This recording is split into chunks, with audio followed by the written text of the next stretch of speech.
This is Mike Fireman here with the Fighting News. I'm standing here at the Hard Rock Hollywood Casino in Hollywood, Florida. We're about to have a great event take place Friday night. It's the lightweight championship of the world. Current IBF champion Rances Bartholomew is former IBF champion Mickey Bey.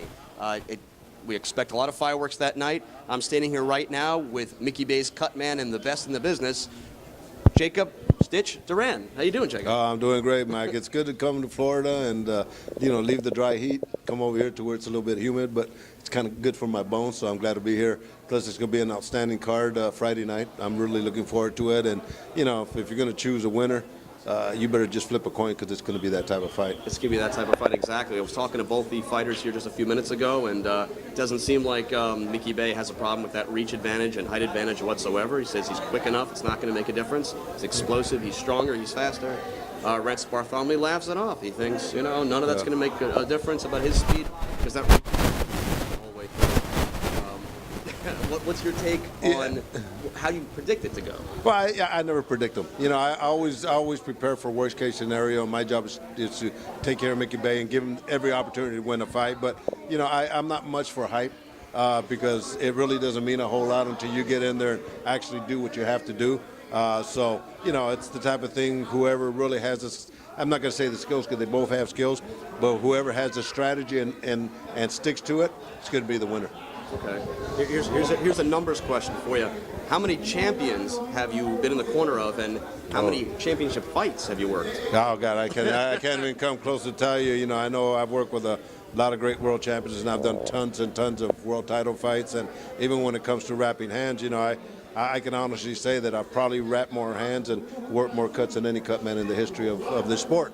Just working in the mixed martial arts and working with so many fighters. So, none of that is new to me at all. But no, I couldn't tell you how many fights I worked. Yeah, I mean, it could be 3 or 4 literally in 1 month. Right. So I've been real blessed. So you've been doing a lot of premier boxing champions fights, working in the corner of a lot of the fighters then. So you and Al Hammond have a great relationship, I'm assuming, and it's been working out pretty well? Yeah, I've known Al for many, many years, but it just happens now that, the UFC let me go and it opened up great opportunities for me, and a lot of the guys in the boxing industry are starting to call me now, and I'm getting a lot of the work, with Al Hammond and these guys, so it's nice to get appreciated and get this kind of work. Okay. I don't want to go into too much detail because I don't want you to have to ask me anything, brother. But what I do want to ask is, why did the UFC let you go? Because I was a little on the radical side, but really more on the speaking my piece. It was this Reebok deal where a lot of the fighters and the fans and everybody really was opposed to it because a lot of the fighters were losing money through the Reebok deal, and there was a reporter that did an interview on me and asked me the same question, how does it affect cut men? Well, me primarily, it took a lot of money out of my pocket by getting rid of the sponsors, and I mentioned that, and I was very politically correct, and I said, well, maybe I have to concentrate a little bit more on boxing just to make ends meet economically, right, and take care of my family. So that interview went viral, and it was at a point where the next day, they called me and says, because of the interview you did about Reebok, we're not going to use you anymore. And that went viral. I was being called the freedom fighter. I was being called the Cesar Chavez of MMA. I was being called the martyr. All the fans and the fighters that wanted to respond to that, I did it for them. And I was really the first guy to come up and really say, it was an unfair practice that they're doing. And a lot of people are losing money, and they started that program where we could all have sponsors, and then they just kind of pull it away. So, I spoke my piece, bottom line. Right. But what makes it great, Mike, is everywhere I go, people, fans and fighters, and everybody comes and says, you know what, I got a lot of respect for you because you spoke the truth. Spoke a piece. Yeah. That makes, and I understand, and I don't know what that is, but for some reason, I'm seeing a lot of that action going on. It seems like MMA is a little bit concerned that boxing still has too many fans and they're not having quite as many crossing over. For instance, somebody that we know very well, Tommy Malloy, was a former Florida State Athletic Commissioner. Yeah. He said the wrong thing to MMA people, and all of a sudden, he was out, he was gone. Yeah. He just pretty much talked about how he was happier working in the boxing world. Yeah. It just seemed like that scared him a little bit. And because this is your field, I'm going to ask you this one last question.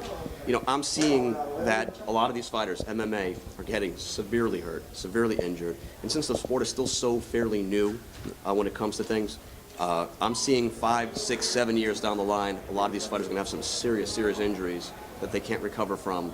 It's going to completely affect the rest of their lives. And I feel like then they're going to have sanctions that boxing had to deal with, going from 15 rounds down to 12 with, there's no Rocky movies like that anymore. It doesn't work in the real world. They get cut like that, they're done.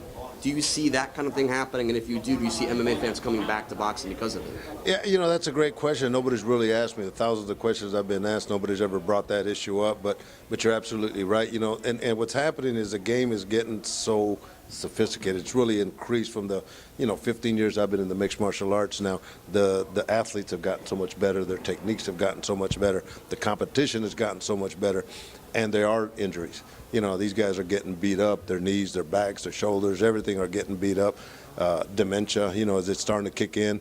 There's a couple guys that I've noticed, through my 15 years in the game where the speech pattern is starting to be slowed down and all that. So all that is really, I think it's starting to take an effect on the fighters. It's a tough sport, man. These guys are modern-day gladiators, and just like boxing and MMA, it's not a seasonal sport. It's a year-round sport. So these guys take a beating. But when you deal with joints, after a while, your back hurts, your knees hurt, everything hurts. So that's a very good question. Are MMA guys going to get back to boxing, or boxing good? I think I think they're double fans. It's gotten to the point now where boxing fans are watching MMA. MMA is definitely watching boxing. So I don't think, and they're two different sports, no doubt about it. Two different entertainment packages. So in that aspect, I don't think nobody's losing anything, and I think both sports are, benefiting from each sport. Yeah, I just see that MMA seems like such a blood sport. People really watch it for the blood and the gore. Yeah. They don't see as much of that because of sanctions later on down the line. They may just lose interest. I mean, not to the complete extent, but just somewhat. Yeah, I don't know what kind of sanctions you could put. I mean, it's, on the safety factor right now, I mean, it's probably about as safe as you're going to make it. They take all precautions to take care of the fighters and all that, but it's just, a lot of it is in the training. And like I say, these guys train, and 8-hour trainings, they'll have morning training, afternoon training, evening training, and the body takes a beating, man. It's not designed to be taking that beating that much. So, and then coming to the fights, 5-minute rounds, and that's the point. Would it be 3-minute rounds? Right. Something's going to change. Good question, man. Good question. And you heard it here first from Mike. All right. All right. Stitch, appreciate it. Thank you very much. Thank you.